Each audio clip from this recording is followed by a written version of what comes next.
everybody, and welcome to another episode of Two Strike Noise, your weekly baseball history podcast. One half of the show, the better looking half. My name is Jeff. Joining me is the other half, which if I'm the better looking half, you can deduce what the other half is. It is Mark A. Johnston. Yeah, I'm not sure everybody would agree that you're the better looking half, but I think about half the people would. The thing with Jeff and I, though, is, folks, is that together we have one head of hair. You put us together, cut it in half, we have one head. We each have a head of hair. So, that helps out a lot. Now, Mark, you have not seen it, but I have got a 0.2 of a point mustache going on right now. No way. Yeah, I do. I'm trying to do the Matt Carpenter look for fantasy camp.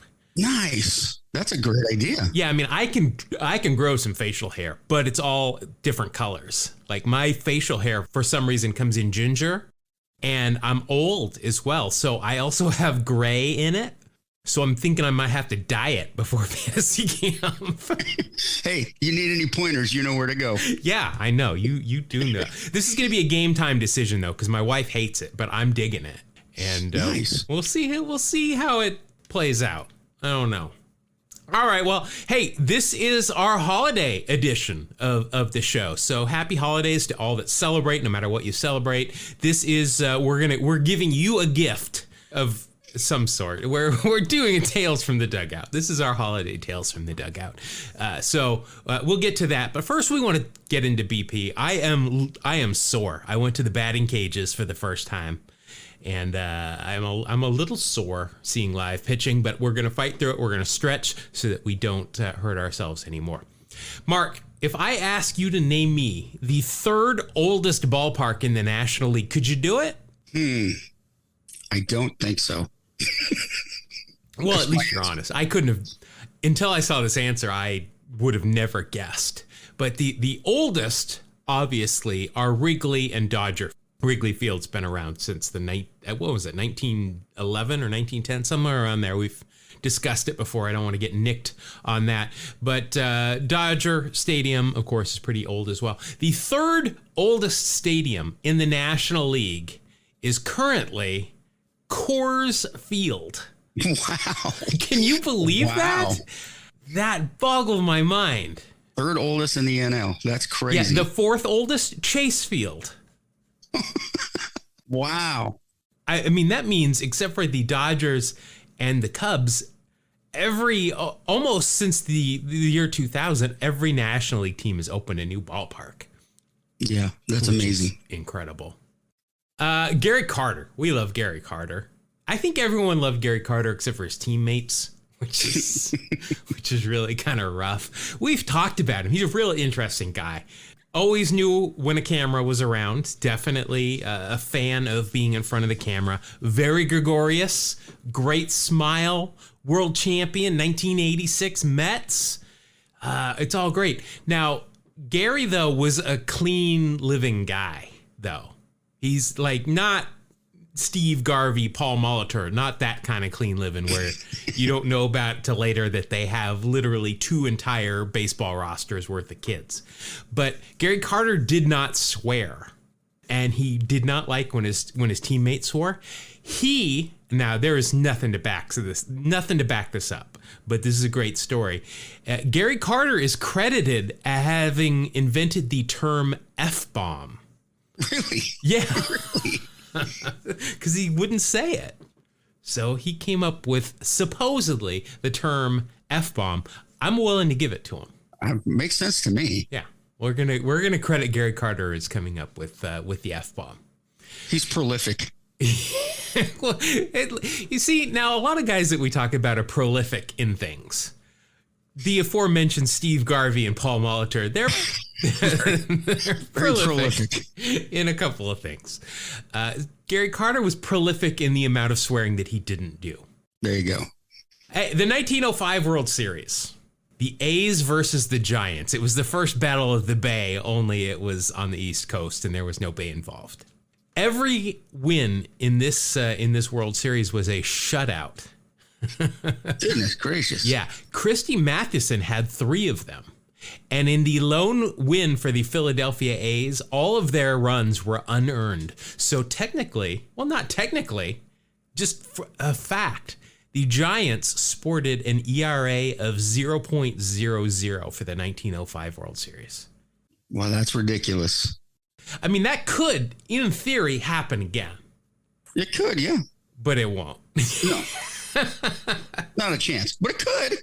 I guess I should look and see what the second lowest team ERA is. Because, I mean, you just give up 1 run a game and there's a 1. Right. Yeah. All right, Mark, we got to go to court real quick. Oh, no, not again. You're not going to like this one. So our buddy Marshall, who a longtime listener, gives us packs of curated baseball cards. Very, very loyal listener. We appreciate it. He is taking us to court for something that happened last week. It happened during Wax Packs Heroes.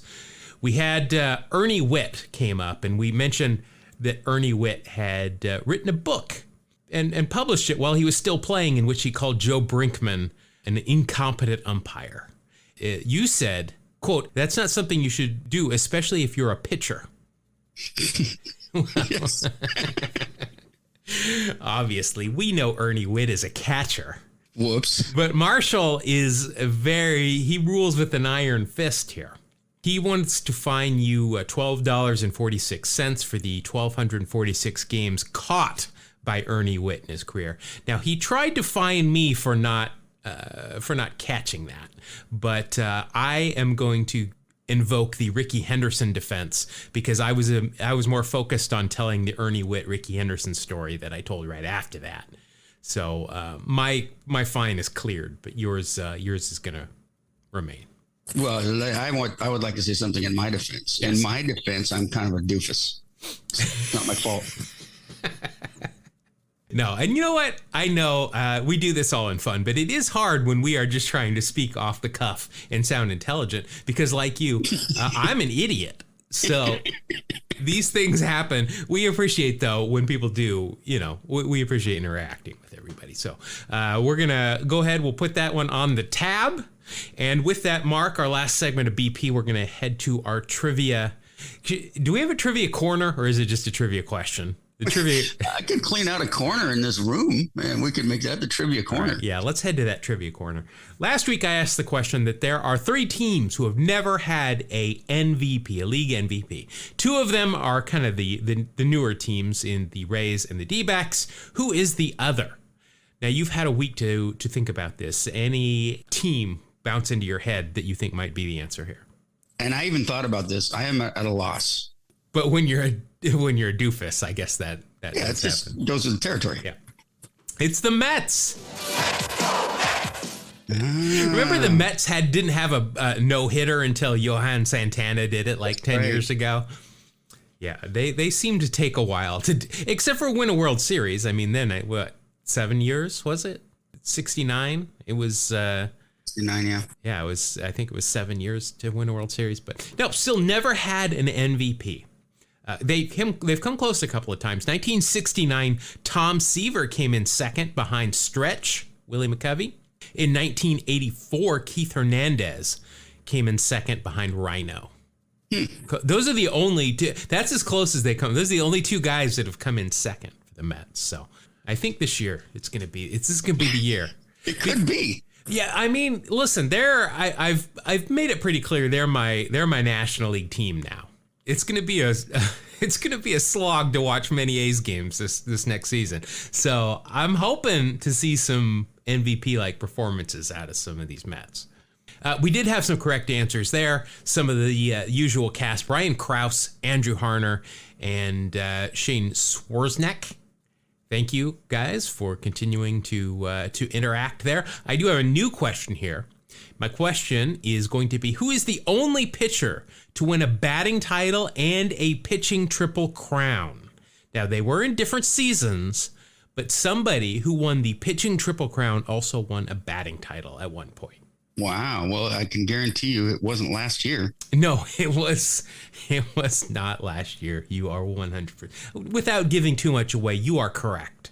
Yeah, right. So there's your hint, folks. All right. So let us know. You can get a hold of us on the socials there. Best place, as I've been saying, everybody, if you want to check out our Facebook page, that is where we are most of the time. We also have something new, Mark. This is show number 195. We are getting dangerously close to 200 shows. We are, yes. Dangerously. Like, we probably need to put up some tape and some construction cones to make sure that everybody knows. We've got a phone number. We have procured a phone number that is available for anybody that wants to leave us a message. It will be in the show notes. I'll rattle it off here. It is area code 607, which you will get bonus points for if you can tell us why we chose that area code. It is area code 607-216-8811. You can call us up. I'm not sure if there's a time limit, but let's keep it snappy. You know, we might use these on a future show. Play the actual audio. You ever want to hear yourself on Two Strike Noise? This is your chance. Leave us a quality comment. You know, we can play on the show. Can I be on the show? Well, I'd like to hear myself. We're still that's still in the air. Okay. You're still on super secret double probation. Always. Yeah, so we'll remind you of that number again at the end of the show, and it's in the show notes as well. But if you want to call us, leave us. We've asked a couple of questions. If you call that, you'll get to hear our lovely voices. A couple of questions that we're going to ask you there. But also by doing that, you're giving us permission to use your voice on this show. So, like I said, we can download those and use them. If you don't want your voice used on the show, don't leave a message, and problem solved. Yeah, you could always just send us an email or something, and then we could, you know how Windows, you can make the computer read your emails. We can do that. Yes. We're going to do a whole show that way. We're going to do a whole show that way pretty soon. That won't be annoying at all. I'm going to do the British voice. That's my choice. All right, so that's it for BP. Let's. I feel pretty limber. We are going to now get into some shorter stories like we like to do here on Tales from the Dugout. I think this is version 30. Yeah, this is number 30 of Tales from the Dugout. That's a lot of those as well. Dangerous, should I say. Mark, I'm going to have you go first. Some shorter stories. What do you got first? Wanted to talk about, I found this awesome nickname. The whole name is actually pretty cool, and that is, the guy's name was Cannonball Titcomb. And I saw the name and went, wow, somebody just put a name together by using two compound words. But no, Cannonball Titcomb. And he pitched from 1886 to 1890. You know, pretty sharp looking gentleman. Not the best pitcher, not the worst pitcher. The weird thing is, I was trying to find more information out and found out that, well, Cannonball didn't have the name Cannon or Cannonball when he was playing. That's something that got added when he was 82 years old. I was thinking Cannonball, he must have like a heavy fastball. But no. It was what the rumor, or the way the story got started, is that his teammates named him Cannonball after he threw a pitch so hard it split right through a piece of wood, just cut it right in half. And so they called him the Cannon or Cannonball. And I was like, sweet, let's find out about this Cannonball Titcomb guy. And I'm looking him up, and there's just absolutely nothing interesting about him except for his name and the fact that he split a plank with a one-pitched ball, except he didn't. And I know that those of you out there that listen to us all the time, you're shocked that there's some baseball lore that isn't true. But this was disappointing, as I really wanted to do a whole show on Cannonball Titcomb, but all I can do is talk about his name and how he didn't really have that nickname. It didn't appear in print on his name until he was 82 years old. And of course, as baseball fans like to do, there was tons of research done, and they found a lot of references to, his real name, Liddell.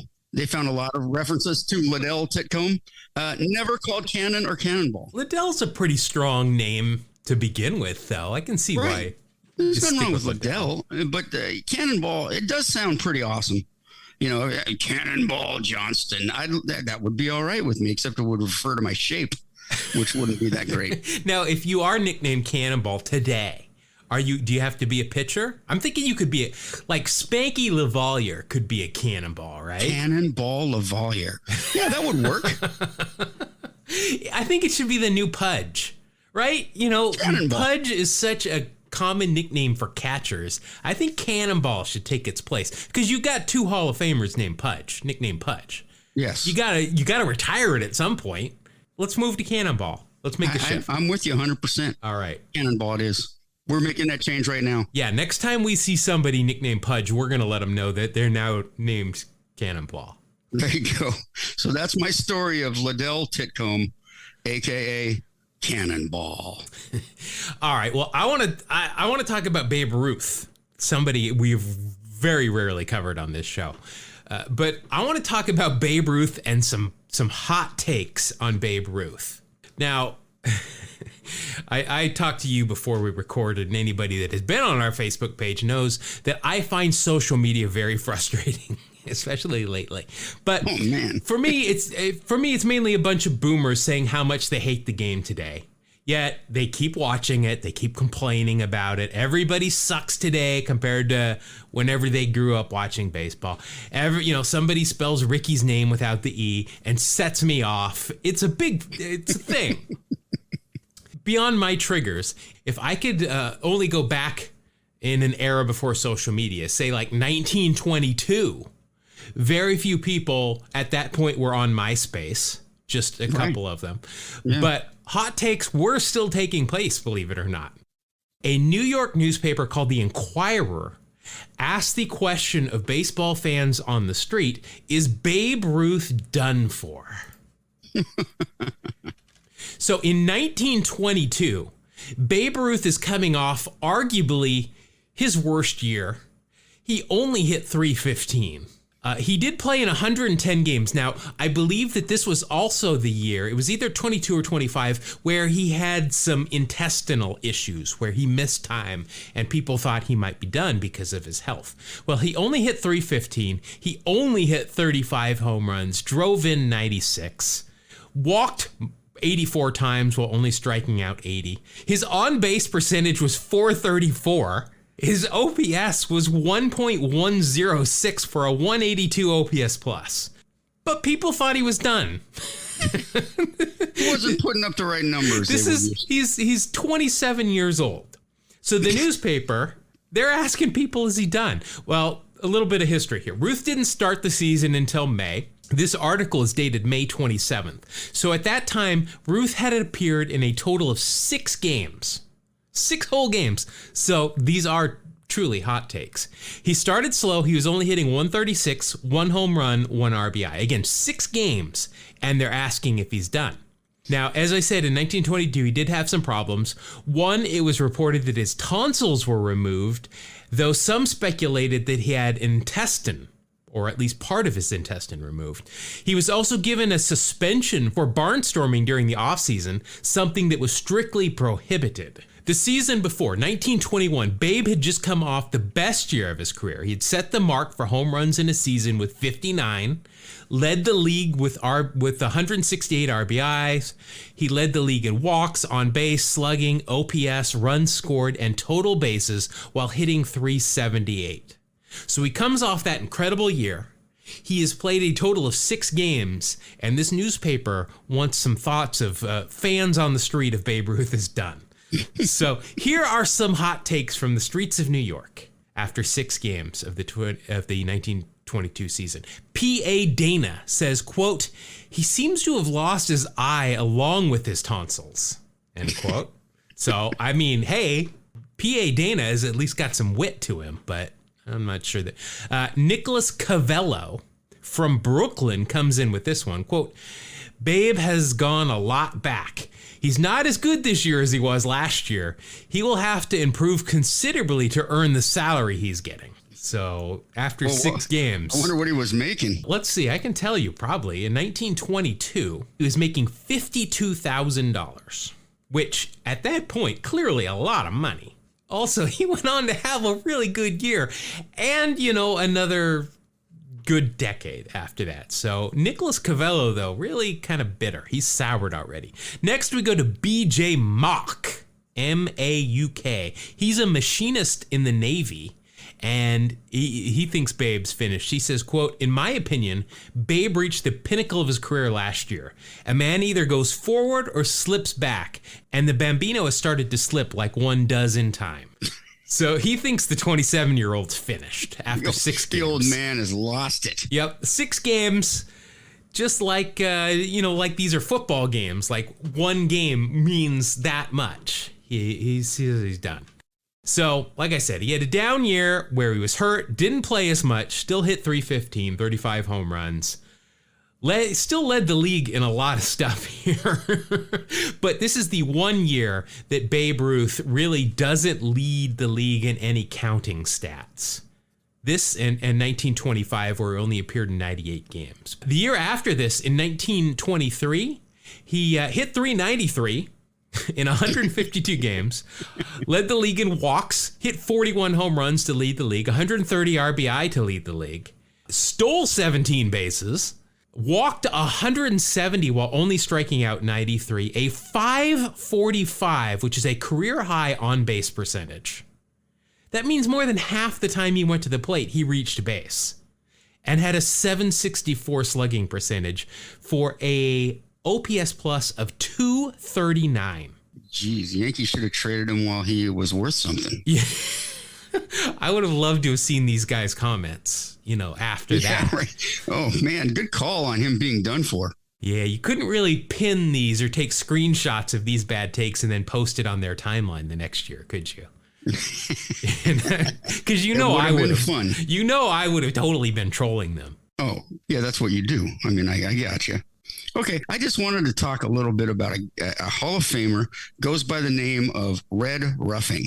Red being a nickname that often comes out. Yeah, I think didn't we determine it was the most common nickname of all time? Yes, such a unique one, Red Ruffing. Next guy that's named Red, we're going to call him Missile instead of Cannonball. All right. Well, no, let's think about this. We're going to retire Red as a nickname. I don't think anybody's been nicknamed Red for quite some time. But True. What do we go? If for Cannonball we're going, or no, for Pudge we're going Cannonball. What are we replacing Red with?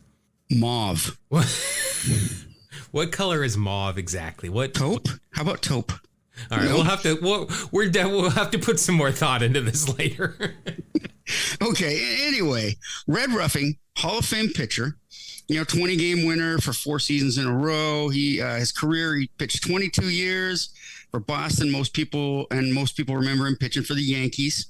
He did have military service in 43 and 44, so he missed out on some solid time playing. 273 and 225 career with a 3.80 earned run average. Solid Hall of Fame career. And I was kind of just going over these, and I got to his batting. And the guy had almost 2,000 career at bats, 1,937 career at bats, and he hit 269 career. A pitcher with a 306 on base percentage. Wow. Yeah, this is a pitcher that liked to go up there and take his hacks. 36 career home runs, 273 runs batted in, even stole a base but got caught once. Saw a few walks, struck out a few times, but overall, arguably the best hitting pitcher that of his era. I'll agree. As long as I got an agreement. Yeah, anyway, I was just going over some Hall of Famers and I got to this guy's stats and thought people need to know what a hitter he was and not just a pitcher, because he was, career WAR of 68.6. So a solid all around career. Red Ruffing. It kind of reminds me of Red Rover. Red Ruffing, send a fastball on over. Send Cannonball right over, that kind of thing. There's a guy you don't want to play in Red Rover. If you're nicknamed Cannonball, I want you on my side on Red Rover. Yeah, definitely. Anyway, Red Ruffing, interesting sort. Didn't have a whole lot to say about him, but man, those hitting stats for a guy who is in the Hall of Fame for pitching, very solid. All right, I got one more here for our final holiday Tales from the Dugout. I think most people that listen to this podcast are well aware of the Miller Lite Great Taste, Less Filling ad campaign that ran for probably a decade in the 70s and 80s. Now, this is not I'm not talking about the Bob Uecker, the ones that would have the sports personalities kind of telling jokes, but the ones where, and sometimes they were in these commercials, where the commercial would inevitably end with half of a bar yelling great taste, the other half yelling less filling, as they argued over their watered down Miller Lite that they just loved. I remember those commercials vividly, and it was this internal argument that it either tastes great or it's less filling. Why can't it be both, Jeff? I'm all that it's less filling, because there is no way that it tastes great. Whether it's filling or not, I don't care. I'm on the less filling side. Well, the fans at Old Tiger Stadium in Detroit really latched onto this, and they really loved this ad campaign. Out in the outfield in the upper deck. So remember at Detroit in Old Tiger Stadium, that upper deck in the outfield in right field hung over the playing field. It jutted further out than the actual wall did down on the diamond. So you could hit a ball that would end up as a home run that if the stands weren't there, it would have probably been caught right at the base of the wall. Well, they had a bunch of guys that would sit up there at this time. They estimate around 10,000 that would show up every game. Their version of the bleacher creatures. You know, they'd have fun out there heckling the right fielder, or bouncing beach balls around that would end up on the field, throwing things like batteries and so forth, which is always fun. At one point, the Tigers had to put an end to some of this rowdiness, and it's all because of Miller Lite. So they thought this was fun. And I guess when you're drunk, this might be fun. Probably around the 6th or 7th inning, half of the bleacher creatures out there would start yelling, "Great taste!" And then the other half would respond with less filling. And this would go back and forth. Good time had by all. At least they weren't hurting anybody at this point. You know, and free advertising. Yeah, for Miller Lite. Yeah, if Miller's not buying some ad space right out there on this overhang, I don't know what they're doing. Well, eventually, as drunk people tend to do, they started to morph this into some different back and forth. Call and response, I believe is what it's called. So half of this crowd would eventually start to yell the two words fun and cue back to back, which I'm not going to do, but in your car or in the privacy of your home, somewhere where it's appropriate, if you just want to say the words fun and cue rather loudly, back to back, you know, don't give them a lot of space.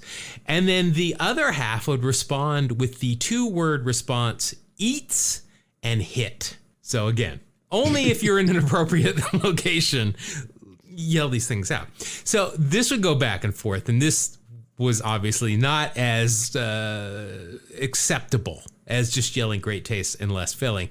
So this lasted for a couple of weeks. And finally, the Tigers had to step in, and they shut down the upper deck for a couple of weeks. Wow. Empty. Nobody allowed up there. They finally reopened it, and much to the chagrin of the bleachers creatures, the only thing on tap up there was now near beer. The no alcohol, I'm not sure what it was called then, but there was no alcohol sold up there in the upper deck anymore. They had taken it too far, and now they were being sent to the I guess they were being sent to the trivia corner to wait out and be timed out up there. But I thought that was pretty funny that one, that they did this. And where were the bullpens in Tiger Stadium? Were they I know in like old Comiskey, they were in the dungeons. They were like under the ground where you could still see it, but it was, I don't know where the bullpens were in Tiger Stadium, because I could see them yelling like great taste when a pitcher warming up would throw the ball to the catcher, and then when the catcher would throw it back, go less filling. Sure. Like, that'd be fun. But they got a little bit out of control. A little bit. Yeah. Funny. All right. Well, that's going to do it for this version 30 of Tales from the Dugout. That's a lot of them. We are going to now settle in for a hearty round of the final part of the podcast, the part of the podcast that we like to call, and so we do, Wax Packs Heroes. Hit it. Wax Pack Heroes. Gonna start singing tides. Wax Pack Hero. Gonna pull a Wax Pack Hero. Gonna start singing tides. Wax Pack Hero. On a podcast. All right, Mark, this is our holiday version. Nothing special about it. There's no, Okay, if you pull Steve Christmas's Christmas card, if you pull Steve Christmas's card, automatic win. Okay. But since these are 1997 Don Russes, I don't think there's a very, very, very slim chance that's going to happen. Yeah, I can't see it. But hey, just any missed placement of a card, anything like that. Yeah, Don Russ might have just accidentally slipped a 1974 card. I don't even know when Don Christmas, Jerry Christmas, I don't know. But yeah, we're gonna open up these. Let's see. Looking at the scoreboard, Mark, you have taken a 14-13 lead. We are playing to 20. You are, of course, the 2-time, 3-time. I don't even remember how many times. I've never won. Let's just put it that way. I am the Seattle Mariners of the Wax Facts Heroes. But this is how we do it. We're opening up some 97 cards. So we're going to take the 97 Baseball Reference WAR of each player that we pull. We're going to add those up. We've got a couple of things that can add or subtract as well from that total. Anything on a player's face. That means big glasses. It means sunglasses, mustache, eye black. Any of that is a +10. If you've got a mustache the quality of the one I am sporting right now, it can be a 0.2 of a point of mustache. Sweatbands with their caricature or jersey number on it, any of their final 3 seasons played in Seattle, 2 flaps or no flaps on a batting helmet, or they are batting without batting gloves. Those are all worth an extra 0.1 of a point. If they're wearing real stirrups where we can see their sanitary socks, you get an extra 0.1 of a point. 2-and-1s, that's a -0.1 of a point. Any awards won that year, Rookie of the Year, Cy Young, MVP All-Star, or a Gold Glove, that's a 0.5 point for each. If there's a Hall of Famer on the card, anywhere on the card, that's a whole extra point of WAR. If Ricky Henderson shows up anywhere, I get 5 points regardless of whose turn it is. If Nolan Ryan shows up, Mark, you get the 5 points. And we're also each going to pick a team. And if my team shows up, I get a 0.5 point regardless of whose card. Same for you. So who are you going to go with, Mark? Boy, I'm whittling it down here. I'm going to go with the Milwaukee Brewers. Brewers, huh? Okay. Let's see. Last week I didn't do so hot in any way, shape, or form. I'm going to go with the Cubs. I'm just going to go with the rival again. Hey, I just want to, I mentioned real stirrups, you get extra 0.1 of a point, 2-and-1s minus a 0.1 of a point. I did get an email from the A's about fantasy camp, and they are giving us green socks. So I have in my hot little hand here, I have some gold sanitary socks I have purchased and some Kelly Green actual stirrups that I will be taking with me. I would expect nothing less. Jeff. Yeah, I got to do that. All right, so Mark, I got two packs here of the 97 Don Russ, one in my left hand, one in my right hand. Which one would you like, my friend? Gonna go right hand. Right hand. All right, I'm gonna have you go first because that's worked out so well for me in the past. Extraordinarily well. These are the last of our 97s. So to get down to our usual number, Mark, you're gonna have to lose some cards. Would you like to lose them from the top or bottom? Drop the top 5 for me. All right, so you're going to lose Tony Phillips. It's a good-looking card. You're going to lose Todd Zeal, Shannon Stewart, Jamie Moyer. Oh, tough one. And Mike Hampton. All right, so let's get into your pack here. These are really high gloss, so they're really jammed in here together. Your first card is pitcher for the San Diego Dads, Joey Hamilton, who is a famous tattooist, apparently, so you definitely need to put in the word baseball when searching for him. Tattoo artist, I guess, not a tattooist. I don't want to upset anybody. Let's see, Joey, 10 years in the big leagues, most of it with San Diego, 5 years, 3 with the Reds and 3 with the Blue Jays. In 1997, he was with San Diego, 12-7 with a 4.25 ERA. That's pretty good. 192 and 2/3 innings, 199 hits, 124 strikeouts, and a 92 ERA plus, and that is good for a 2.7 WAR. I didn't see that coming. Yeah, good news for you also is he's got that goatee and he has got some real stirrups on. So beautiful. That'll be a 2.9 right out of the gate. That's a good start. Found something kind of funny. It says here in 92, Padres general manager Joe McIlvaine stated the Padres would never have selected Hamilton if they knew his agent was Scott Boras. Well, I was just looking here. They selected him first overall. and number one draft pick. McIlvaine had to retract his comments about Hamilton and Boris after Scott Boras threatened to sue him. Well, not just sue him. I mean, I'm going to assume at some point under his GM-ship that they would also want to sign somebody that is a Scott Boras client at some point. Yeah. Wow. All right. So that's a good start for you, a 2.9. Good start. Next, you have got, well, shoot. Now, you know you're going to get a 10th of a point here because we've set the precedent for sideburns. It's Brady Anderson. Oh, yeah. Brady and the massive, amazing sideburns. Yeah. So you know, really, with Brady Anderson, there's 1 year that you're hoping for. That's right. And that was, unfortunately, 1996, not 1997. Now, he was an all-star in 1997, so you got that going for you. He comes off that 50 home run year in 96 with 18 in 97. Mm-hmm. Wonder what the difference could be. Shorter sideburns. That's must be it. The power was in the sideburns. Let's see. He hit 288, a 393 on base. That's still pretty good. He walked 84 times. That is not bad. Let's see. 18 home runs, 73 RBI. He had 18 stolen bases as well. And as I mentioned, he was an all-star. Also led the league in hit by pitches. That helped his on-base percentage. And all of this will equal a WAR of 6.9 was from 96. I'm sure. Not get that excited. 3.7. Still pretty I'll good. take it. Yeah, 3.7 plus an all-star. So that will get you 5 extra tenths of a point, and the sideburns. That will get you a pretty good score there of, what did I say, 7? So that'd be 4.4. That works for me. Now, next year, you would probably get extra bonus, or next season, you'd get bonus points because, of course, Brady Anderson, one of 3 major leaguers, 2 have actually appeared on Sabrina the Teenage Witch. Ooh, yes. Next card, wow, you should have picked the Padre. No, I'm sorry, this is the Dodgers. But good. Oh, this is a good-looking card and a good player. It's Hideo Nomo. Nice. Hideo Nomo, fascinating story how he got to the major leagues. That's for another podcast. But Hideo Nomo, let's see, spent 12 years in the major leagues here in the States. 1997, he went 14-12 with a 4.25 ERA, struck out 233 over 207 innings. That's good. Yes. ERA plus, though, was still just a 91, so a little bit below average. All of this, though, will get you a WAR of 1.8.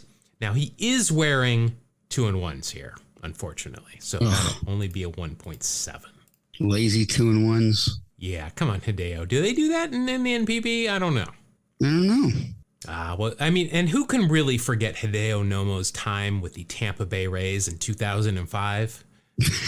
Yes, it was a classic year. Yes, well, I mean, also, just a reminder, he pitched for the Brewers for a full season, the Tigers for a full season, the Red Sox for a full season, the Rays for a full season, and then 3 years later, the Royals for 3 starts. The only team that he spent more than 1 year with was the Dodgers, and he went back there twice. Wow. All right, so that's a good-looking card. You're at 9 even. Your next card is, now I know we're not going to talk about his personal life because he is on the do not talk about list, but it is Raul Mondesi. Raul Mondesi, the former Dominican politician. Not going to bring him up. Father of Adalberto Mondesi, who now goes by some different name. I don't remember what it is, and I think that's so that he's not associated with his father. Nicknamed the Buffalo. He's a big dude. Really? The Buffalo? Well, you know, I remember him as a big dude. Baseball Reference lists him as 5'11", 200 pounds. 5'11", you got to be like 220 to be a Buffalo at 5'11". Yeah. Let's see. Raul was Rookie of the Year in 1994. 1997 with the Dodgers, 159 games. Wow, he hit .310. Won a Gold Glove. That's good news for you. Let's see. 30 home runs, 87 RBI, 32 stolen bases, and a 140 OPS plus. And that is good for a 5.7.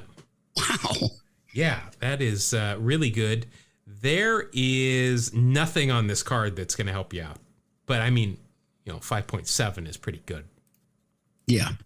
All right. Since we're not going to delve into his private life, we'll move on. You're at 14.7. Now, I I don't know how you get his card every single week. Every single week. But somehow you get Omar Vizquel. I can't help it. Also on the Do Not Talk About. Yeah, this is going to be a very short Wax Axe Heroes. We're just going to give you the numbers and move on. Now, what is very interesting here is he's with Cleveland here, and this is a home uniform. I swear he is wearing Albuquerque Dukes pants.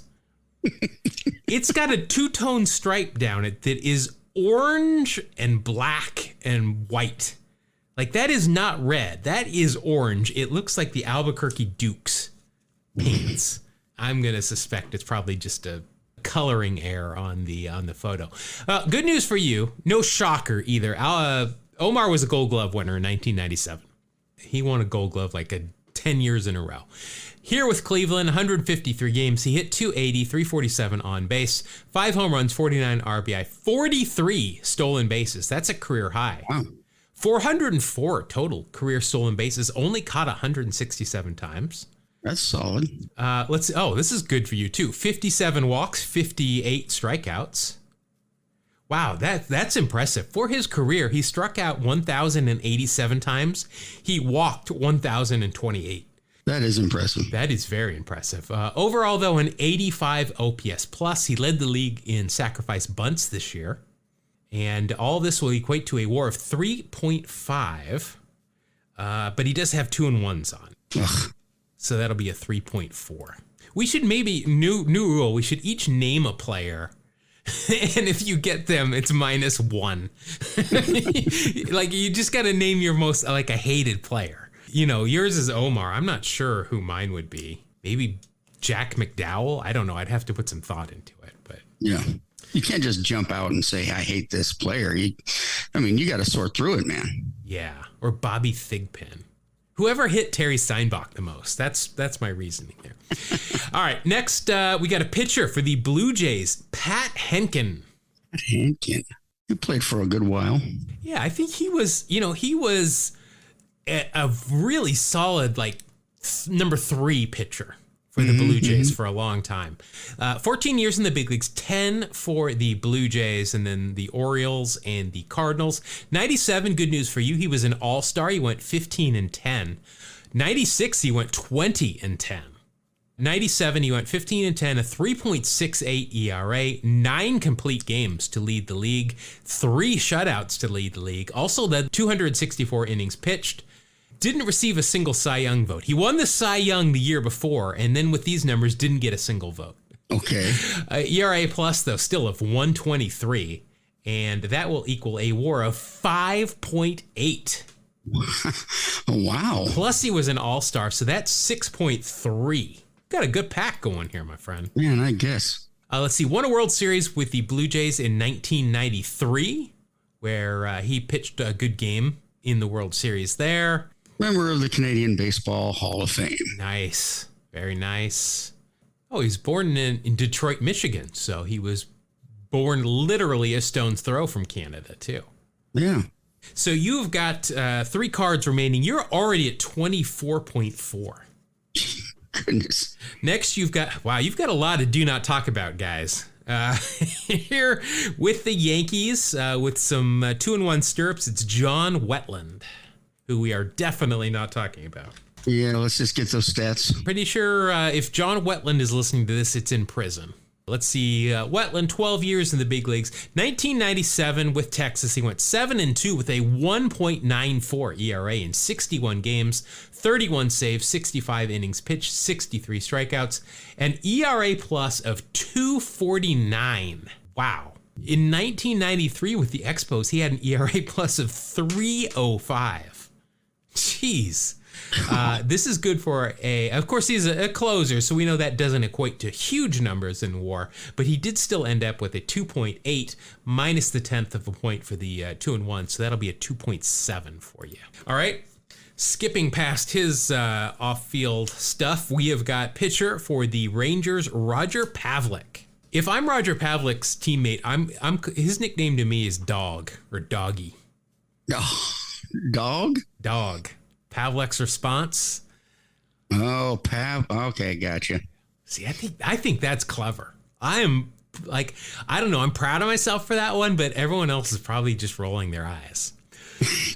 Pavlik, 7 years in the big leagues, all of it with the Rangers. In 1997, he went 3-5 with a 4.37 ERA, 57 2/3 pitched, 35 strikeouts. Not a big strikeout guy. Still a 110 ERA plus, and that is good for a WAR of 1.0 exactly. But he does have the 2-1, so that'll bump it down to a 0.9. And yes, folks, we do know it's Pavlov, not Pavlik. It's just a play on words. Thank you for saving me there. But still, I'm proud of it. I'm going to stand by it. That's not bad. All right, you are at 20 even, and you have got your final card.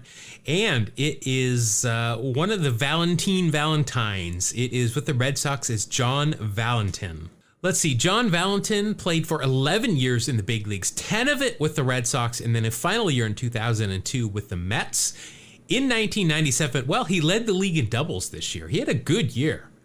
No awards, though, but he hit .306, 143 games played, 18 home runs, 77 RBI, 372 on base, a 124 OPS plus, and a 4.7 WAR. He also has eye black on here. He's got just solid socks on. No sanitaries to be seen, so I can't give that to you. But the eye black will give you a 4.8. That will give you a score of 32.8. My Lord. Now, just with my history in this game, I can pretty safely say I don't have the ability to get that high. You never know. I mean, weirder things have happened. Name one. A lot of weirder things. Name one. By the way, Valentin, the only major league player to have pulled off three things in his career: unassisted triple play, hit for the cycle, and hit 3 home runs in one game. Pretty good work if you can get it, I guess. Yeah, not bad. All right, so I'm going to lose my top cards, following along with Mark's example where it didn't really kill him. And then as soon as I say that, I see the top card on my pack here is Pedro Martinez. So there's one Hall of Famer down the tube. Next, we've got Mark Loretta with the Brewers, which is good because that's your team, so that would have hurt me. Then I got BJ Surhoff with the Orioles. Let's see, Tim Wakefield. And, Andres Galarraga, the big cat. So I lose out on those players. And let's get into it here. So first of all, this will help. Because of the rule of if there is a Hall of Famer on the card, even if they are not the focus of the card, you get the points. This is one Mr. Why the hell did you trade Jay Buhner? It's Bone, and he is being congratulated, it looks like, after a home run by none other than Ken Griffey Jr. Oh, nice. Bone also happens to have facial hair and some sunglasses on at this point, too. So imagine that. It's going well. It's actually a pretty good start. Let's see. So again, next round, I think we'll get extra points because he's a Seinfeld reference, but not so much this year. But let's see. 15 years in the big leagues. Traded for Ken Phelps at one point. George Steinbrenner's baseball people kept saying Ken Phelps. Ken Phelps, Ken Phelps, Ken Phelps. 1997. Bone led the league for the second consecutive year in strikeouts. But he's not a pitcher, nice. So that's not so great. 157 games, hit 243, still had a 383 on base. That's pretty good. 40 home runs, 109 RBI, no stolen bases, no caught stealing. He was stapled to the bag. He knew. He knew better. For a career, 6 stolen bases, 24 caught stealing. Wow, 24 times somebody missed the sign on a hit and run. Clearly. Or just didn't hit the hit and run. Yeah, just swung and missed. Still 132 OPS plus, and that's going to equal a 3.3, but now we got to add on here because the Hall of Famer is on there, so that's a whole point. So that's 4.3. That'll end up being a 4.5 for me with the bonuses there. See, you're selling yourself short. Wow, boy, in the 95 ALDS against the Yankees, he did some damage. He hit 458, had a home run, 3 RBI, had a caught stealing. That didn't even go into his total. Yeah. So, wow. So we always talk about the trade from the Yankees to the Mariners. He was drafted by the Pirates, but he was traded alongside of Dale Berra to the Yankees for Tim Foley and Steve Kemp. Interesting. Now, they used to have Jay Buhner buzz cut night at the old Kingdome, where if you came in and allowed somebody to shave your head, they would, you got in for free. Did you ever partake in that? No, nobody touches my scalp. No. I did shave my head once. I lost a bet to Henry Mercedes, catcher he caught for Kansas City. And the A's. Yes, and the A's. And I lost a bet to him, and he got to shave my head. But that's another story. Are there pictures of that? There are. Oh, well, you're going to have to share that, please. I have to dig them up, yeah. Oh, well, this might be not a Hall of Famer, but this might garner me some good points here. With the Yankees wearing real stirrups, Andy Pettitte. Yeah, he had some great years there. Next year, it might be a minus because the Mitchell report probably had his name scattered about in there.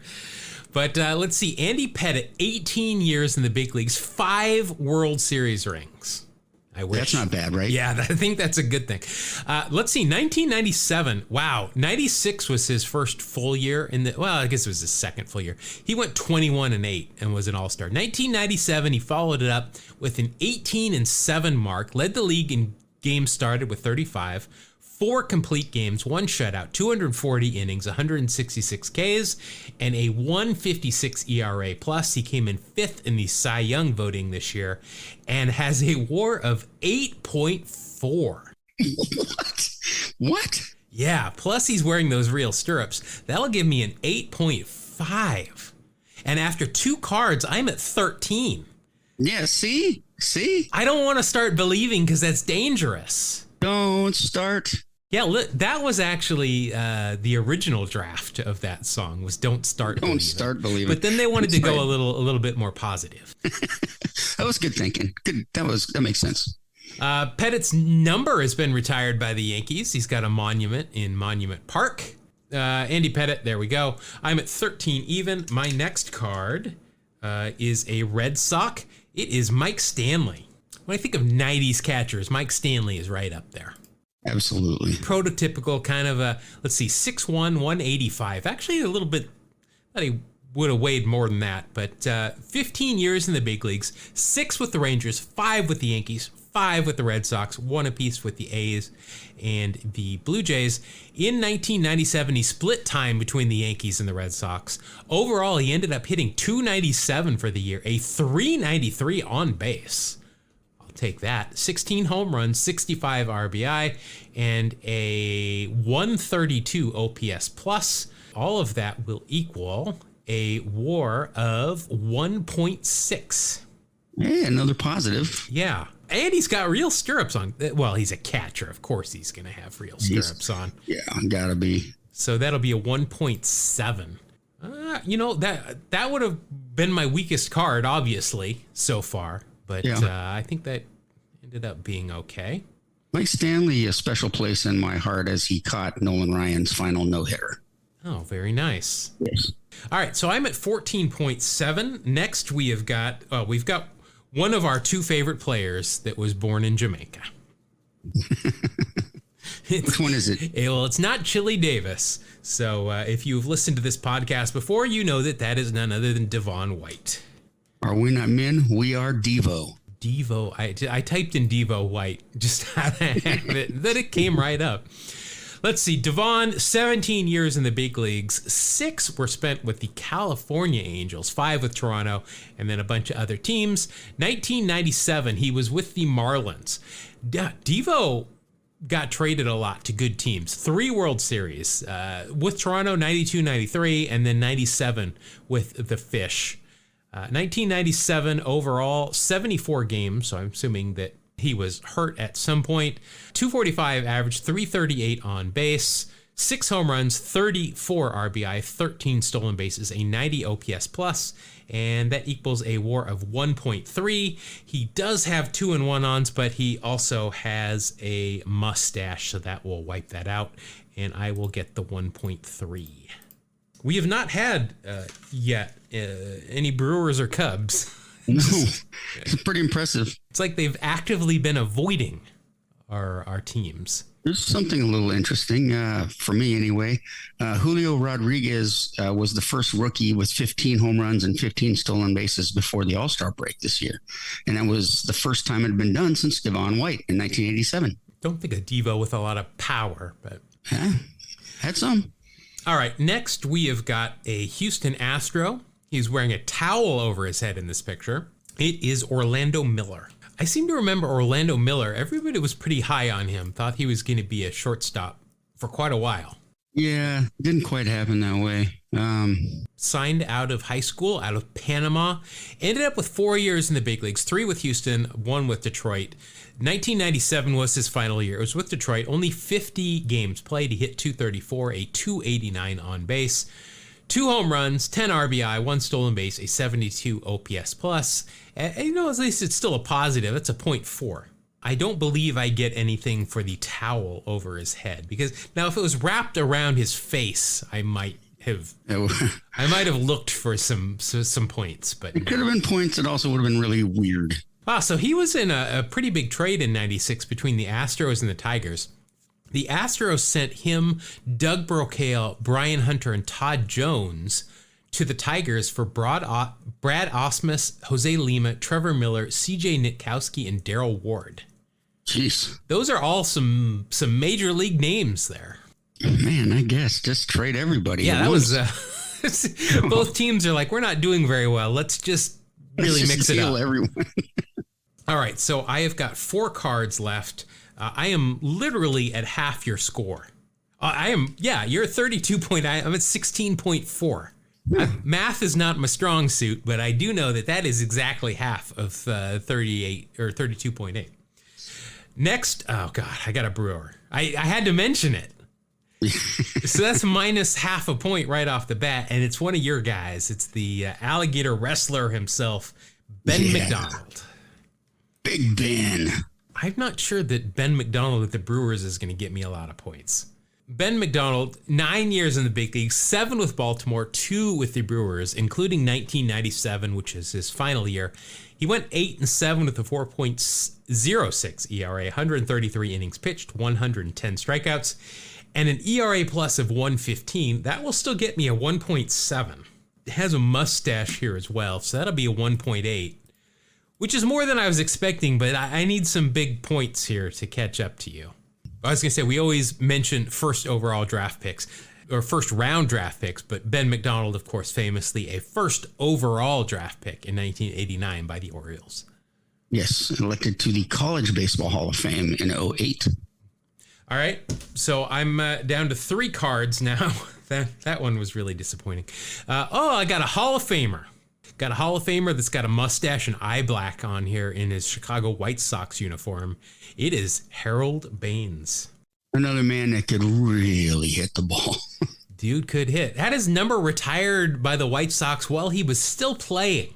Wow. Pretty incredible. 22 years in the big leagues, 14 with the White Sox, 7 with the Orioles, 3 with the A's that I remember very well, 2 with Texas, 1 with Cleveland. 1997, he split time between the White Sox and the Orioles. All together in 97, he hit .301, 373 on base, 16 home runs, 67 RBI, 55 walks, 62 strikeouts. That's pretty good. And a 120 OPS plus.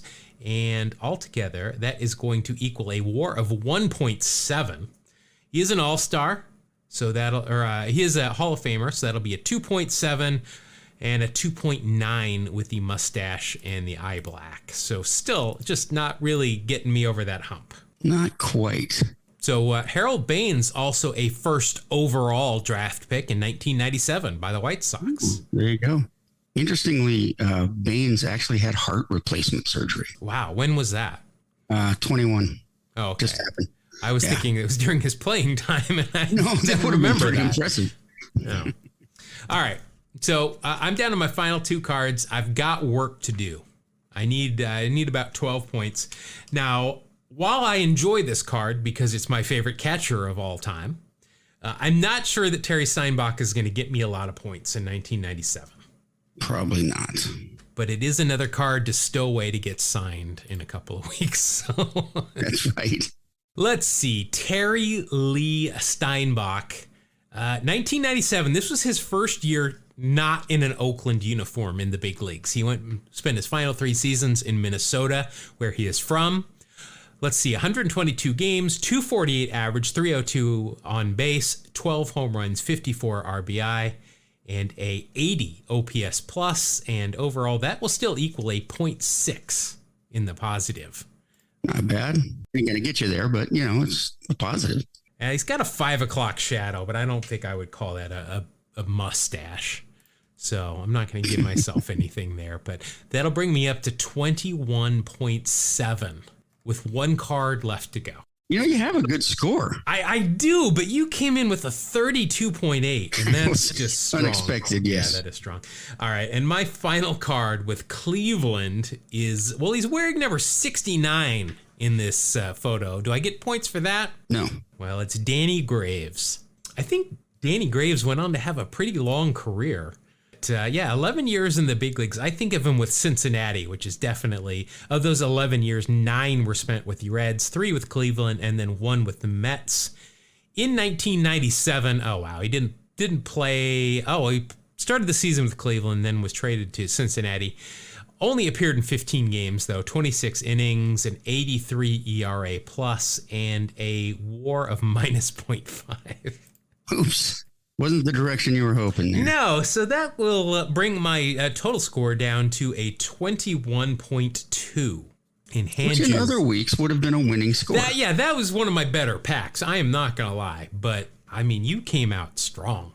You're a strong road team. Very strong road team. We play a lot of games on the road. I think maybe next week, next show, I might switch it up and go first. See, that might ruin everything.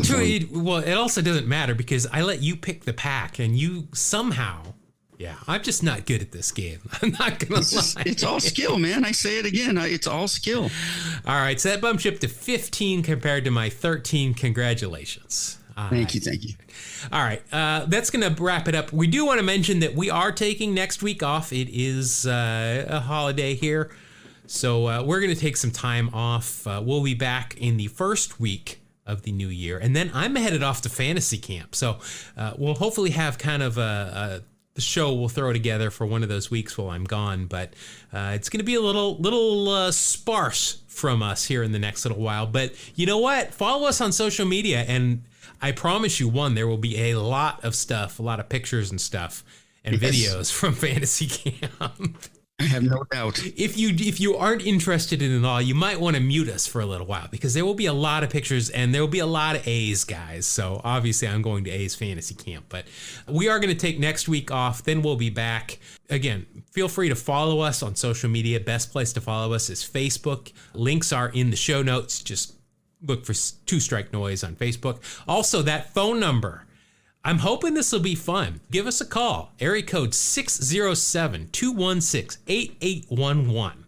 And leave us a message where I forget what we're asking for online, but got a couple of questions there that we're looking for some answers. Give us a call. Leave us a message. Obviously, we're going to edit things out if you're going to swear or anything. Please don't, or say something insensitive. But hopefully we can have some fun with that. We also have that number again? It is 607-216-8811. And again, there is a significance to that area code. We'll give a special shout out to anybody that can come up with that, first of all. But we also have an email that people like to use as well. Mark. Sure. Yeah, you can write to us at 2Strike Noise. Spell it out. No numbers. TWO Strike Noise @gmail.com. All right. So we want to wish everybody that is celebrating holidays right now happy holidays. Everybody be safe. And we hope we'll talk to you in the new year. So that's going to do it for 2022 for 2 Strike Noise. Thank you. God bless you. Have a great day.